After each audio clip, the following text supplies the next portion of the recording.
Big boss season 8కి వచ్చిన కంటెస్టెంట్స్‌లో double drama games ఎవరు ఆడగలరు? ఏ contestant అన్నది ఇప్పటికే జనాలకు అర్థమైపోయింది. నిన్న బిగ్ బాస్ అర్ధరాత్రి లైట్స్ ఆఫ్ చేసిన తరువాత నైనిక ఎమోషనల్ అయిపోయింది. మళ్ళీ సోనియా అన్న మాటలకి నైనిక ఘోరంగా హర్ట్ అయిందని చెప్పాలి. బిగ్ బాస్ సీజన్ 8 హౌస్‌లో కంటెస్టెంట్స్ అందరినీ నిద్రపోమని బిగ్ బాస్ లైట్స్ అన్ని ఆఫ్ చేశాడు. ఇక నైనిక తన పని తను కిచెన్‌లో చేసుకుంటూ ఉంటే నిఖిల్ అక్కడికి వస్తాడు. ఇక అక్కడే ఉన్న సోఫాలో సోనియా కూర్చొని ఒంటరిగా కాఫీ తాగుతూ ఉంటుంది. చాలా కోపంగా నిఖిల్ కోసమే ఆలోచిస్తుందో ఏమో మరి.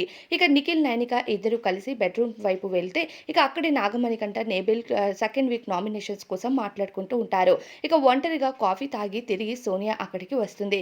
వచ్చి రాగానే నిఖిల్ అక్కడి నుంచి లేచి తన ప్లేస్‌కి వెళ్ళిపోవడం కోసం బయటికి వెళ్తూ ఉంటాడు. ఇక అక్కడే ఉన్న నైనికను "ఏమమ్మా నైనిక, నిఖిల్‌తో ముచ్చట్లు అయిపోయాయా?" అంటూ నైనికను మాట అంటుంది. ఇక నైనిక సైలెంట్‌గా కూర్చొని ఒక్కసారిగా ఎమోషనల్ అయిపోతుంది. అయితే నాగమణికంట అక్కడ ఉండడంతో నాగమణికంట "ఏం పిల్ల అంతగా ఎమోషనల్ అవుతున్నావు? నువ్వెంత స్ట్రాంగో నీకు తెలీదా?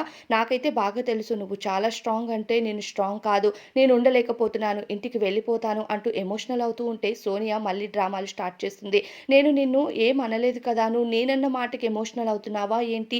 అంటూ మళ్ళీ డ్రామాలు వేస్తూ ఉంటే నైనిక "కాదులే" అంటూ తల ఊపేస్తూ సైలెంట్‌గా ఉండిపోతుంది. ఇక నాగమణికంట అయితే చాలా చక్కగా మాట్లాడాడు. "మీ అమ్మ ఎంతో కష్టపడి నిన్ను పెంచి ఇక్కడి వరకు పంపించింది. రేపు నీ పిల్లలకి నువ్వు ధైర్యం ఎలా చెప్తావు? ఇంత చిన్న వాటికి ఎమోషనల్ అయిపోతే నువ్వు చాలా స్ట్రాంగ్ పిల్ల. మేమందరం చూస్తున్నాం కదా! నువ్వు ఎంత బాగా గేమ్ ఆడుతున్నావో" అంటాడు నాగమణికంట. నాగమణికంట చాలా చక్కగా మాట్లాడాడు. సోనియా అయితే డబుల్ గేమ్ ఆడుతూ ఏడిపించాల్సిన వాళ్ళని ఏడిపిస్తూ, తన వైపుకు తిప్పుకోవాలి అనుకున్న వాళ్ళని తిప్పుకోవటానికి బాగా ట్రై చేస్తుంది.